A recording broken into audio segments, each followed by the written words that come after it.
Estamos de volta ao programa Painel Livre de hoje, abordando o projeto A Exposição, os balões de Santos Dumont. Estamos conversando com o artista multimídia Carlos Magno de Lima e Silva. Agradecendo a você que nos acompanha, estamos ao vivo no nosso site tvvalinete.com.br, transmitindo no canal 7 analógico, canal 34 digital, e o programa já é disponível na plataforma do YouTube. Carlos, como é que a exposição está lá no aeroporto? Como é que está? Exatamente. É aberta ao público? A exposição é aberta ao público de 8 da manhã até às 6 da tarde, todos os dias. Se você chegar no aeroporto e estiver fechado, é só pedir para abrir, porque lá venta muito, né? Então eles deixam a porta às vezes fechada, tá? Mas ela está lá. São banners, né? Contando todos os aspectos cronológicos do trabalho de Santos Dumont. Lá tem uma maquete do Balão Brasil. Do hall de embarque, né? No hall de embarque, exatamente, dentro do espaço, né? Físico do aeroporto. E eu espero estar lá também eu estou construindo aqui em Diamantina, na oficina do senhor Ademir Pão, tá? Réplicas de 2 aviões do Santos Dumont, que é o 14 bis, tá? Eu estou construindo no tamanho pela metade, e também o Demoiselle. O Demoiselle é uma aeronave muito interessante, porque foi onde nasceu a indústria aeronáutica, tá? Esse aqui, tá? É o Demoiselle número 19, tá? E você vai ver uma curiosidade aqui, ó, que tem um bambu. Na verdade, era uma asa e um bambu, tá? E esse avião, ele deu origem à indústria aeronáutica, tá? A partir daqui, do Demoiselle 19, ele fez uma série, que é o 20, o 21, o 22, e aí, a partir daí, ele demonstrou esses desenhos em revistas de tecnologia, né, na época, tá? E várias pessoas fizeram os aviões dos Demoiselle. Esse material que você está fazendo, você vai usar os mesmos materiais que o Santos Dumont usava? Não. Eu estou usando materiais atuais, tá? Porque a gente tem uma dificuldade, como por exemplo a seda japonesa, tá? É muito caro e a gente tem dificuldade disso, tá? E assim, são aeronaves simbólicas, elas não vão voar, tá? Elas vão ser interativas para as pessoas que forem visitar a exposição, principalmente estudantes, tá?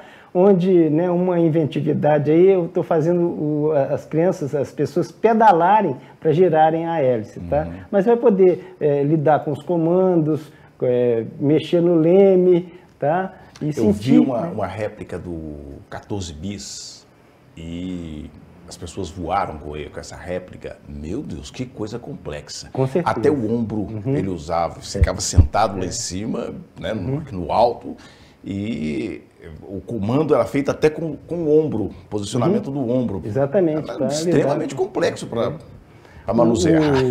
O 14 bis, né, o primeiro voo dele foi acoplado ao balão. E ele teve dificuldades, que o avião queria voar e o balão segurava por causa da aerodinâmica, tá? Depois ele pendurou num cabo e usava um burrinho para puxar o avião até no alto, até tipo uma tirolesa, e soltava o avião para controlar, aprender a lidar com os controles, tá? E depois ele aumentou a potência do motor e aí ele conseguiu voar.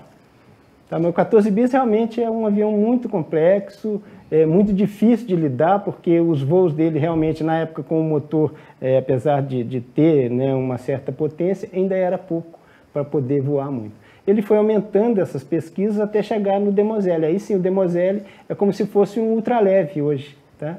É um avião fácil, prático, simples, tá? Os americanos reivindicam, né, a patente de inventores do avião, né, pelos irmãos Wright. Exato. O Santos Dumont, inclusive, reconhece o trabalho realizado pelos irmãos Wright. Isso a gente vê em alguns documentários, né, alguns textos, inclusive, que foram encontrados. Ele reconhece, mas não como os primeiros a voar.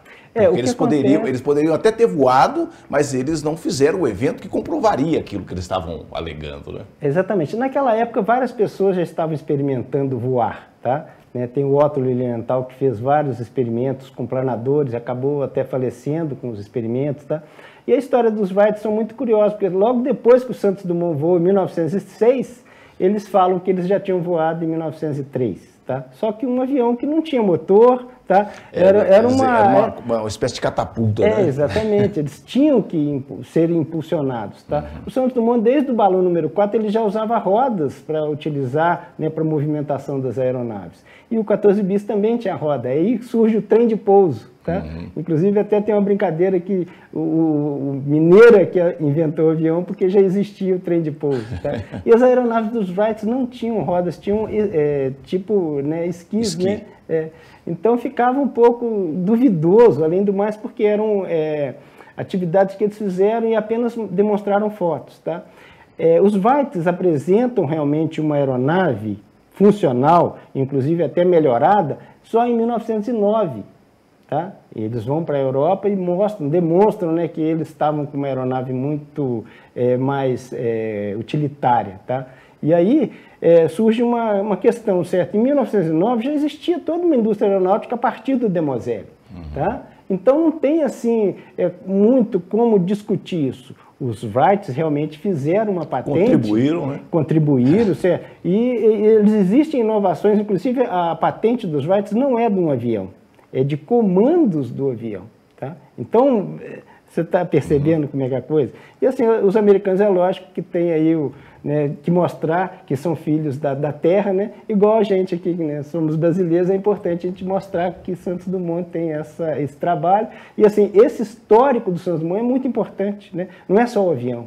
É todo um contexto, né, de trabalho diário, tá, de experimentos, tá, inclusive com dirigível. Em 1901, ele já contorna a Torre Eiffel com dirigível número 6, o que já começou a mostrar toda a inventividade dele na sequência, né, de uso de equipamentos e melhoramentos tecnológicos para as aeronaves chegar no contexto que eles poderiam ter o tempo, né, como incentivador mesmo, né, das corridas aeronáuticas. Tá? E a partir do número 6, né, ele já começa a divulgar essa tecnologia, e o 7, ele já faz um dirigível de corrida. Olha só que interessante, porque muitas pessoas já estavam construindo dirigíveis, e a partir daí se fazia competições. E ele foi convidado para participar de competições na Inglaterra, mas teve digamos assim, ele foi impedido porque alguém cortou o balão dele. Da mesma forma, ele foi convidado para uma exposição em St. Louis, nos Estados Unidos, também cortaram o balão dele. Então, assim, teve certas situações que ele vivenciou que foram prejudiciais, tá, nessas competições aeronáuticas. Inclusive, era muito altruísta, né? Os prêmios ele distribuía com os colaboradores dele. Não tinha isso como intenção de ganhar dinheiro, né? Ele queria contribuir com a indústria. Ele já tinha todo esse envolvimento financeiro que veio a partir, né, como eu estava te falando, do diamante, né, aqui de Diamantina, depois do café, né, que o pai dele fez, né, uma fazenda enorme de café. O Henrique Dumont foi denominado o rei do café, se tornou milionário com o café, e essa herança, né, do pai possibilitou que o Santos Dumont fizesse todo o trabalho dele sem necessidade de ficar batendo de porta em porta, de usar leis de incentivo, como a gente tem hoje aqui no Brasil, que são dificuldades, né, para se levar ideias, né, e realizar projetos culturais e artísticos e científicos também. Esse chapéu é homenagem a Santos Dumont? Isso aqui porque sempre que eu apresento, né, principalmente para estudantes, tá, eu utilizo o chapéu, né, para relembrar aí os feitos do Santos Dumont, e utilizo também um bigodinho assim, né, porque eu sou um ator, né, minha formação é de ator, não sei se está correto aqui. Correto. Tá? E aí eu, né, gosto de mostrar a imagem do Santos Dumont, né, que ele é uma figura ícone, tá, essa forma, né, dele representar, tá. E assim, eu tenho o maior prazer sempre de mostrar que o meu trabalho ele já foi colocado em capas de revista, tá? Isso aqui é uma réplica do Balão 14 que eu tenho, tá? E aqui a Abraex é a Associação Brasileira de Aeronaves Experimentais. Né? Entende? Isso aqui foi em 2006, quando a gente comemorou os 100 anos do voo do 14 bis, tá? Esse balão foi usado também num filme onde tem o Balão 14, tá? E isso aqui são registros, né, do meu trabalho, tá? São várias exposições, tá? Aqui também, tá? Toda essa encadernação, tá? Conta toda a história do meu trabalho, tá? E assim, hoje em dia eu estou fazendo uma campanha para que a gente possa reconstruir, né, todas essas aeronaves, tá? Que são aeronaves grandes, tá? A gente tem aqui, ó, uma série de projetos, tá? Que a gente está buscando com que as pessoas adotem, né? Cada pessoa que puder contribuir, né? Possa ajudar, né? A resgatar essa história como uma história do Brasil, uma história aeronáutica, tá? Fazendo a reconstrução dessas aeronaves em tamanho natural. Tá? A gente tem os projetos, tá? Eu acho que, né, quem quiser participar, né, pode ir lá no blog balõesdesantosdumont.blogspot.com, que lá vai ter as informações. Tá? Em 1903, o Santos Dumont já voava, né? Em 1900, na verdade, ele já voava com o balão número 3, tá? Entende? Então, ele, a partir dessa data, é que ele já começa a realmente a dominar a tecnologia aérea e fazer com que as pessoas compreendessem que aquilo ali era muito importante para todo o contexto da humanidade. E a proposta dele era justamente, no final ele começava a assinar com o igual entre o Santos e o Dumont. Isso chama muita atenção. Por que ele assinava igual? Porque ele Brasil considerava, e França, né? exatamente, ele considerava que aquilo ali era uma forma de unir as nações, e o trabalho dele foi todo isso, em prol de que a humanidade, né, se utilizasse das obras dele em prol do benefício do crescimento, né? E, infelizmente, se utilizou muito as aeronaves, e ainda se utiliza, né, em guerras.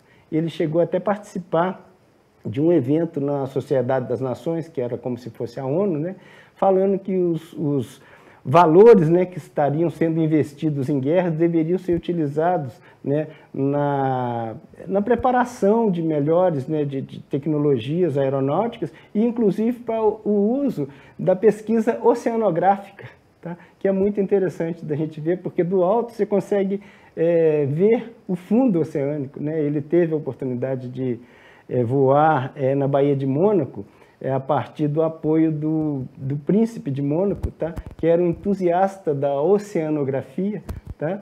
E aí ele tinha a intenção de fazer um voo entre a França e o Mediterrâneo, atravessando o Mediterrâneo e atingir a África, tá? Mas aí acabou que ele não levou isso em frente, tá? Mas foi uma história que ele, fazendo experimentos, né, na Baía de Mônaco, ele mostrava que ele conseguia ver o fundo oceânico através das atividades aéreas que ele fazia. Carlos Magno, que prazer em recebê-lo, e convidar mais uma vez as pessoas para irem lá no aeroporto, né, e conhecer esse projeto aí, os balões de Santos Dumont. As escolas, principalmente. Muito obrigado por atender o nosso convite. E quem quiser participar aí, ó, adote um balão, aproveita essa necessidade que a gente tem de resgatar toda essa história do Santos Dumont, comemorando aí os 150 anos de Santos Dumont, e participar disso, ok? Uma aula aqui sobre a história, né, da aviação, sobre a história do início da aviação Santos Dumont, aqui com o Carlos Magno de Lima e Silva, que é artista multimídia e tem esse projeto fantástico. Quero agradecer a você. Lembrando que durante o programa a gente teve algumas cenas mostradas aqui no nosso painel que foram retiradas do trailer do filme, da série, né, da HBO sobre Santos Dumont. Se você tiver ou quiser conhecer um pouquinho, vale a pena, a produção é muito bem feita. Muito obrigado pela sua audiência. Boa noite.